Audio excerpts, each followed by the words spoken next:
La Russie et la Chine ont-elles trahi le Venezuela ? La question est, la Russie et la Chine ont-elles trahi le Venezuela ? Je vais répondre en plusieurs points.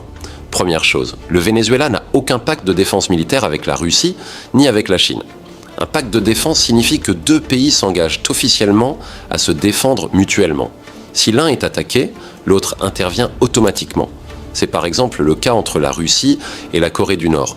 Si la Corée du Nord est attaquée, la Russie la défend, et si la Russie est attaquée, la Corée du Nord la défend. Mais ce type d'accord n'existe pas entre le Venezuela et la Russie, ni entre le Venezuela et la Chine. C'est pour cela que la Russie et la Chine n'étaient pas légalement obligées d'intervenir pour le Venezuela. Avant d'aller plus loin, abonne-toi, like la vidéo et partage-la. Ce que tu vas entendre ici ne passe pas dans les médias occidentaux. Et si tu veux comprendre ce qui se passe vraiment dans le monde, tu dois soutenir ce genre de contenu. 2. Le monde multipolaire ne signifie pas dépendre des autres pour se défendre. Nous sommes en train de construire un monde multipolaire. Dans ce monde, chaque pays doit être indépendant. Tu ne peux pas dire « je veux que mon pays soit souverain », tout en espérant que la Russie viendra toujours te défendre. Un pays indépendant doit être capable de se défendre lui-même.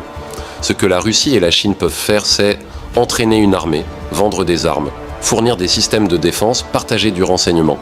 Et c'est exactement ce qu'elles ont fait. La Russie a vendu au Venezuela des systèmes de défense aérienne S-300. Elle a fait la même chose en République centrafricaine. Elle le fait aussi avec le Burkina Faso, le Mali et le Niger. Formation des armées, vente d'armes, partage de renseignements. C'est cela leur rôle dans le monde multipolaire. Le monde multipolaire n'est pas un monde où la Russie et la Chine viennent se battre pour les autres.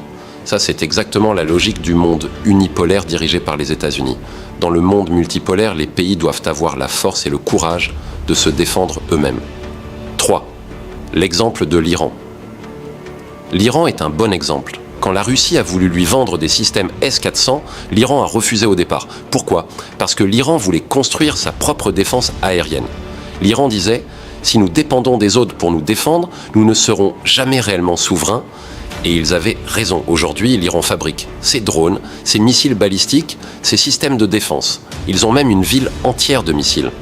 Quand la situation est devenue critique face à Israël, ils ont demandé de l'aide à la Russie et à la Chine, mais ils se défendaient déjà eux-mêmes. C'est pour ça que les États-Unis respectent l'Iran aujourd'hui. Ils savent que l'Iran n'est pas faible. Et c'est exactement ce que la Russie et la Chine veulent. Donner au pays le courage de dire « nous pouvons nous défendre nous-mêmes ». 4. Ce qui s'est passé au Venezuela n'est pas une invasion militaire. Ce qui s'est passé au Venezuela n'est pas une invasion militaire. C'est un coup d'État. Une invasion, c'est quand un pays déclare la guerre, traverse les frontières et combat. Mais ici, les États-Unis sont restés des mois à la frontière du Venezuela, menaçant sans attaquer, parce qu'ils savaient que cela coûterait trop de vies américaines. S'ils avaient voulu envahir, ils l'auraient fait depuis longtemps. Ce qui s'est produit, c'est autre chose. Des généraux vénézuéliens ont trahi Maduro et l'ont livré aux États-Unis. C'est pour ça que tout a été si rapide. C'est pour ça qu'aucun système de défense n'a été activé. C'est pour ça qu'aucune armée ne s'est mobilisée.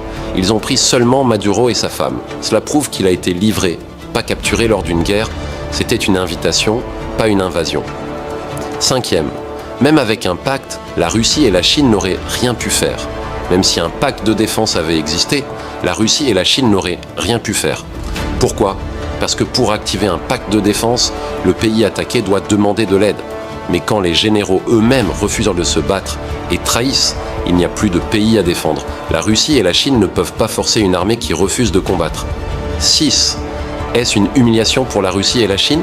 Oui. Une trahison ? Non. Oui, c'est une humiliation pour la Russie et la Chine, comme la défaite de l'Ukraine serait une humiliation pour l'OTAN.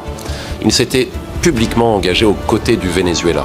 Ils avaient envoyé du soutien, même un sous-marin russe. Quand le Venezuela est tombé, ils ont pris le choc politique. Mais ce n'est pas une trahison. On ne peut pas défendre un pays dont l'armée se rend.